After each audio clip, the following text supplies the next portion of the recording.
MSR education zone ಅಲ್ಲಿ ಇವತ್ತು NSP OTR ಅನ್ನ ಯಾವ ರೀತಿ ಕ್ರಿಯೇಟ್ ಮಾಡ್ಕೋಬೇಕು ಅನ್ನೋದನ್ನ ನೋಡೋಣ ಅಂತ. ನೀವು ಸ್ಟೇಟ್ ಗೌರ್ಮೆಂಟ್ SSP ಸ್ಕಾಲರ್ಶಿಪ್ ಹಾಕುವಾಗ ಮತ್ತು NSP ಸ್ಕಾಲರ್ಶಿಪ್ ಹಾಕಬೇಕು ಸೆಂಟ್ರಲ್ ಗೌರ್ಮೆಂಟ್ ಅಂದ್ರೆ ಅದಕ್ಕೆ ಕಡ್ಡಾಯವಾಗಿ NSP OTR ನಂಬರ್ ಬೇಕೇ ಬೇಕು. ಮೊದಲಿಗೆ ನಿಮ್ಮ ಮೊಬೈಲ್ ನಲ್ಲಿ ನೀವು NSP OTR ಅನ್ನುವಂತಹ ಆಪ್ ಅನ್ನ ಇನ್ಸ್ಟಾಲ್ ಮಾಡ್ಕೋಬೇಕು. ಪ್ಲೇಸ್ಟೋರಿಗೆ ಹೋಗಿ NSP OTR ಅಂತ ಸರ್ಚ್ ಮಾಡ್ರಿ. ಸ್ಕ್ರೀನ್ ಮೇಲೆ ತೋರಿಸ್ತಾ ಇದೀನಿ ನೋಡ್ರಿ, ಈ ತರ ಲೋಗೋ ಇರುವಂತಹ ಆಪ್ ಅನ್ನ ನೀವು ಇನ್ಸ್ಟಾಲ್ ಮಾಡ್ಕೋಬೇಕು. ನೆಕ್ಸ್ಟ್ ಇನ್ನೊಂದು ಆಪ್ ಅನ್ನ ಹಾಕೋಬೇಕು. ಯಾವುದು ಅಂತಂದ್ರೆ ಆಧಾರ್ ಫೇಸ್ RD ಅಂತ ಹೇಳಿ ಸ್ಕ್ರೀನ್ ಮೇಲೆ ಅದರದ್ದು ಕೂಡ ಲೋಗೋ ಇಮೇಜ್ ತೋರಿಸ್ತಾ ಇದ್ದೀನಿ. ಇವೆರಡು ಆಪ್ ಹಾಕೊಂಡ್ಮೇಲೆ NSP OTR ಅಂತ ಏನಿರುತ್ತೋ ಆ ಒಂದು ಆಪ್ ಮೇಲೆ ಕ್ಲಿಕ್ ಮಾಡ್ರಿ. ಆಧಾರ್ ಫೇಸ್ RD ಅಂತ ಏನು ಇನ್ಸ್ಟಾಲ್ ಮಾಡ್ಕೊಂಡಿರಿ ಆ ಆ್ಯಪ್ ನಿಮ್ಮ ಸ್ಕ್ರೀನ್ ಮೇಲೆ ತೋರಿಸಿರೋಂಗಿಲ್ಲ, ಅದು ಬ್ಯಾಕ್ ಗ್ರೌಂಡ್ ಒಳಗೆ ರನ್ ಆಗ್ತಾ ಇರ್ತೈತಿ. ಅದನ್ನು ಸರ್ಚ್ ಮಾಡಕ್ ಹೋಗ್ಬೇಡ್ರಿ.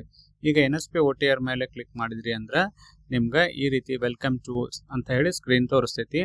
ಇಲ್ಲಿ ಲಾಗಿನ್ ಮೇಲೆ ಕ್ಲಿಕ್ ಮಾಡಬೇಡ್ರಿ, ರಿಜಿಸ್ಟ್ರೇಷನ್ ಮೇಲೆ ಕ್ಲಿಕ್ ಮಾಡ್ರಿ. 4 ಸ್ಟೆಪ್ಗಳನ್ನ ನೀವು ಏನ್ ಮಾಡ್ಬೇಕು, ಕಂಪ್ಲೀಟ್ ಮಾಡ್ಬೇಕಾಗತ್ತೆ. ಇಲ್ಲಿ 2ನೇ ಸ್ಟೆಪ್ ಏನು ಅಂದ್ರೆ ರಿಜಿಸ್ಟರ್ ಮೊಬೈಲ್ ನಂಬರ್ ಅಂತ ಕೇಳ್ತೈತಿ. ನಿಮ್ಮ ಮೊಬೈಲ್ ನಂಬರ್ ಅನ್ನ ನೀವು ಎಂಟರ್ ಮಾಡ್ರಿ. ಎಂಟರ್ ಮಾಡಿದ್ಮೇಲೆ ಸೆಂಡ್ OTP ಅಂತ ಕೊಡ್ಬೇಕು. OTP ಹೋಗ್ತೈತಿ, OTP ಎಂಟರ್ ಮಾಡ್ರಿ.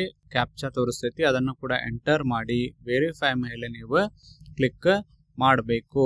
ನೆಕ್ಸ್ಟ್ 3rd ಸ್ಟೆಪ್ ಒಳಗೆ KYC ಕೇಳ್ತೈತಿ. ಐ ಹ್ಯಾವ್ ಆಧಾರ್ ಅಂತ ಕ್ಲಿಕ್ ಮಾಡಿ ನಿಮ್ಮ ಆಧಾರ್ ಡಿಜಿಟ್ಸ್ ಗಳನ್ನ ಎಂಟರ್ ಮಾಡಿ ನೀವು ನೆಕ್ಸ್ಟ್ ಬಟನ್ ಮೇಲೆ ಕ್ಲಿಕ್ ಮಾಡ್ರಿ.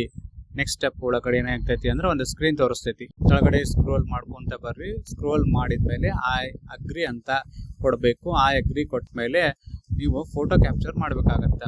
ಈ ರೀತಿ ಸ್ಕ್ರೀನ್ ಏನ್ ತೋರಿಸಿನಿ ಇಲ್ಲಿ ಬರುತ್ತೆ. ನಿಮ್ಮ ಫೇಸ್ ಅನ್ನ ಆ ಒಂದು ರೌಂಡ್ ಬಾಕ್ಸ್ ಒಳಗ ನೀವು ಬರೋ ಹಾಗೆ ಇಟ್ಟು ಏನ್ ಮಾಡ್ಬೇಕು ಅಂತಂದ್ರೆ ಫೋಟೋ ಕ್ಲಿಕ್ ಮಾಡ್ಬೇಕು. ಆಟೋ ಕ್ಲಿಕ್ ಆಗ್ತೈತಿ. ನಿಮ್ಮ ಐಸ್ ಗಳನ್ನ ನೀವು ಬ್ಲಿಂಕ್ ಮಾಡ್ಬೇಕಷ್ಟ. ಈಗ ಸರ್ಕಲ್ ರೌಂಡ್ ಆಗಿ ರೆಡ್ ಕಲರ್ ಐತಿ, ಗ್ರೀನ್ ಕಲರ್ ತೋರಿಸ್ತೈತಿ. ನೀವು ಫೇಸ್ ಹಿಡಿದ್ಕೊಳ್ಳೇನ ನಿಮ್ಮ ಐಸ್ ಅನ್ನ ನೀವು ಬ್ಲಿಂಕ್ ಮಾಡಿದ್ರ ಅಂದ್ರೆ ಆಟೋ ಕ್ಯಾಪ್ಚರ್ ಆಗ್ತೈತಿ. ಆಟೋ ಕ್ಯಾಪ್ಚರ್ ಆದ್ಮೇಲೆ NPCI ಮ್ಯಾಪ್ ಸ್ಟೇಟಸ್ ತೋರಿಸ್ತೈತಿ. ನಿಮ್ಮ ಬ್ಯಾಂಕ್ ಡೀಟೇಲ್ಸ್ ತೋರಿಸ್ತೈತಿ. ಯಾವ ಬ್ಯಾಂಕಿಗೆ ನಿಮ್ಮ NPCI ಆಗೈತಿ ಮತ್ತೆ ಸ್ಕಾಲರ್ಶಿಪ್ ಬಂದ್ರೆ ಯಾವ ಅಕೌಂಟಿಗೆ ಬರುತ್ತೆ ಅನ್ನೋದು ಇಲ್ಲಿ ನೀವು ನೋಡಬಹುದು. ನೆಕ್ಸ್ಟ್ ಸ್ಕ್ರೀನ್ ಒಳಗೆ ನಿಮ್ದು gender, date of birth, address ಕೂಡ ಅಲ್ಲಿ ತೋರಿಸ್ತೈತಿ. ಆಧಾರ್ ಬೇಸ್ಡ್ ಎಲ್ಲ ಡಾಟಾ ಫೆಚ್ ಆಗಿರ್ತೈತಿ. ಇದಾದ್ಮೇಲೆ ನೆಕ್ಸ್ಟ್ ಸ್ಕ್ರೀನ್ ಒಳಗೆ ತೋರಿಸ್ತೀನಿ ನೋಡ್ರಿ.